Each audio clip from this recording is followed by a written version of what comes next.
Mesdames, Messieurs, bonjour et bienvenue sur mon deuxième tutoriel. Aujourd'hui, on va faire un tout petit aparté avant de faire le tutoriel, de continuer celui de la tortue lutte. On va faire un tout petit aparté sur la configuration de Blender parce que c'est quand même très important et normalement lorsque je suis en atelier, je commence d'abord par expliquer un petit peu la configuration de Blender. Et ensuite, on fait un petit essai avec un cube, et ensuite, on attaque les ateliers. Alors là, donc c'est un petit peu en retard, mais c'est pas grave. Donc, ce que je fais, j'ouvre. Donc, on a ouvert Blender, et j'ai remis la configuration par défaut. Donc, vous avez ceci, c'est-à-dire pour moi, une écriture assez petite par rapport à mon écran et ma vue. Et pour les tutoriaux aussi, c'est pareil, c'est toujours un petit peu petit pour bien visualiser. Alors, vous savez que vous pouvez faire un clic du milieu sur une fenêtre où il y a du texte et avec la touche CTRL, donc clic du milieu plus CTRL, et on peut bouger pour agrandir le texte. Alors ça, c'est important. On peut déplacer chaque fenêtre en se mettant aux intersections des fenêtres. Et on peut naviguer entre les différents modes de modélisation, sculpture, etc. Et vous avez des configurations ici sur la droite, sur la gauche, qui en fait sont déjà préconçues. Donc on va utiliser tout ça. Et il y a une chose importante aussi, au niveau de l'éclairage, par exemple ici on a l'éclairage de notre cube par défaut, donc en mode solide. Lorsqu'on est dans un Mac ou dans certaines distributions de Linux, vous avez des éclairages qui sont un peu différents par rapport à l'OpenGL, j'imagine. En tout cas, vous pouvez modifier tout ça. Donc c'est ce que je vais vous montrer aujourd'hui. Et aussi les raccourcis clavier, parce qu'il y a des personnes qui n'ont pas les raccourcis clavier comme ici. On a le pavé numérique sur la droite avec les touches 1, 3 et 7, etc. La touche 0 pour la vue caméra et la touche point pour centrer notre objet. Donc si vous n'avez pas donc le pavé numérique, on va devoir faire une configuration et c'est ce qu'on va voir tout de suite. Donc j'ouvre le fichier, donc dans édition, je vais dans préférences et là tout de suite donc dans interface tout en haut, je vais prendre 1,2 ici. Vous allez voir quand on agrandit ici, donc ça agrandit les textes de toutes les fenêtres. Donc 1,2 c'est très bien.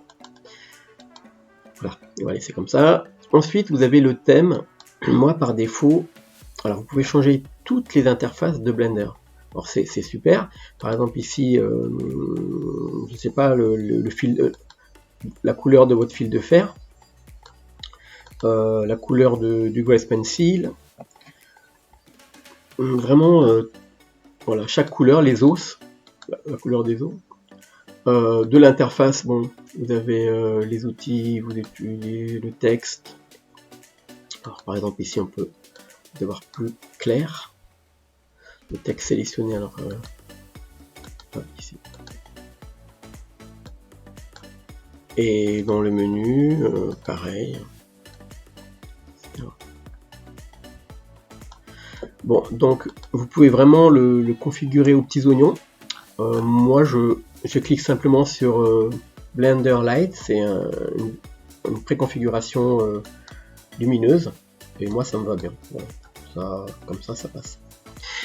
Assez important, donc Light, comme je disais tout à l'heure, c'est par rapport à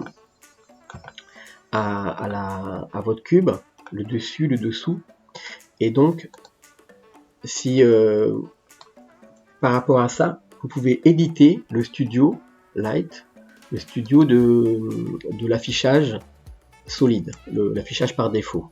Donc ici vous allez dans éditer le studio, et moi alors dans Mac j'augmentais toujours un tout petit peu la lumière d'en dessous.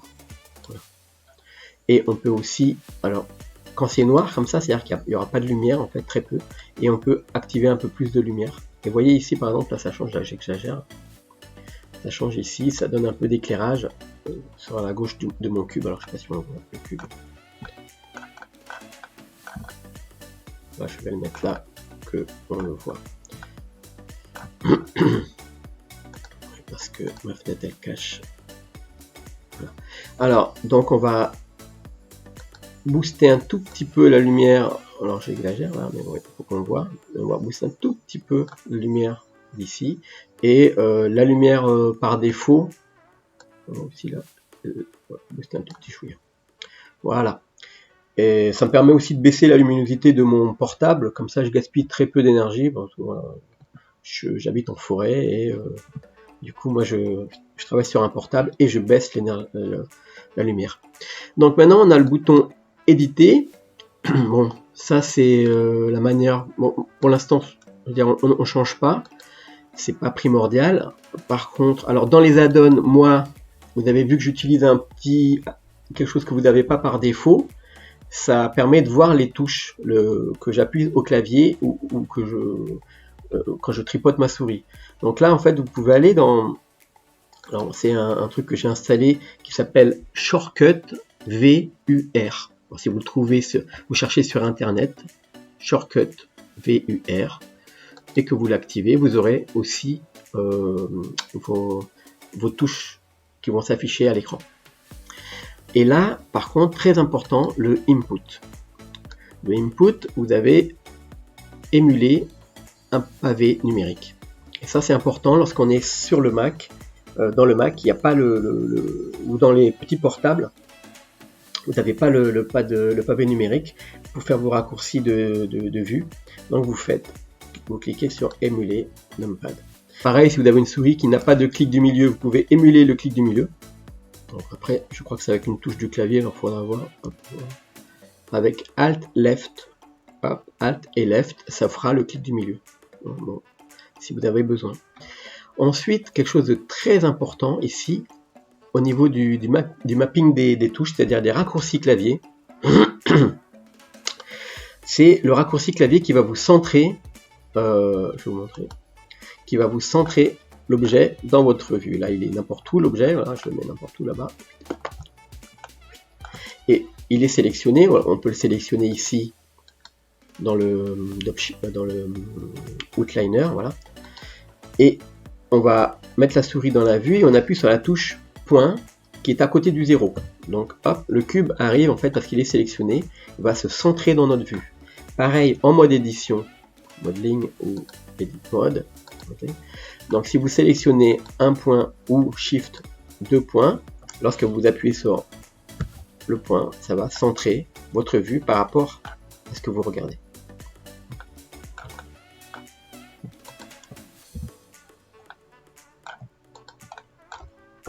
Voilà. Alors ça, donc je réouvre préférences. Et cette touche-là, lorsque vous êtes dans un Mac ou que vous n'avez pas le pavé numérique, eh bien, on va la recréer. Donc, vous tapez ici View, V-I-E-W, et vous allez dans Vue 3D. Donc, c'est là où c'est vraiment important.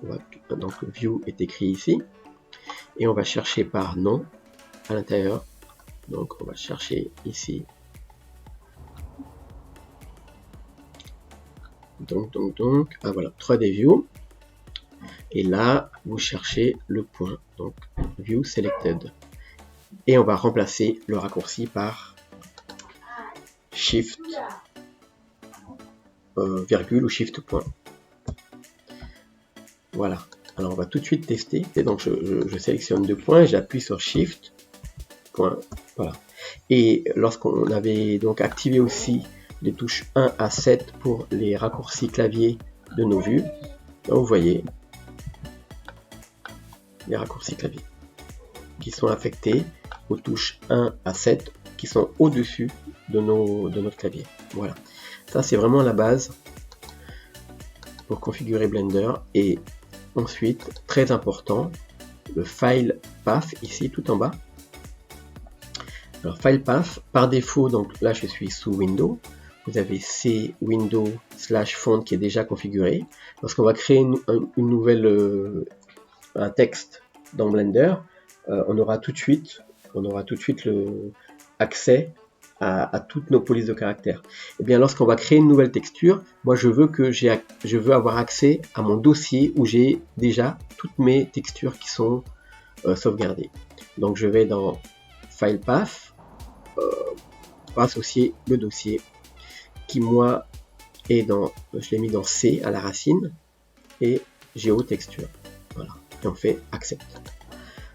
Et voilà, là vous avez donc C, GeoTexture. Voilà, maintenant on va faire sauver les préférences et on peut fermer notre fenêtre. À partir de maintenant, je reviens en mode Layout ou Objet. Si moi je mets une nouvelle texture à mon objet, donc une matière d'abord, et à l'intérieur de la matière je vais chercher dans base color ici, je mets une texture, image, et bien lorsque je vais ouvrir ici, alors je vais agrandir un peu parce qu'on voit pas très bien, là je fais Open, et je suis directement dans mon dossier GeoTexture.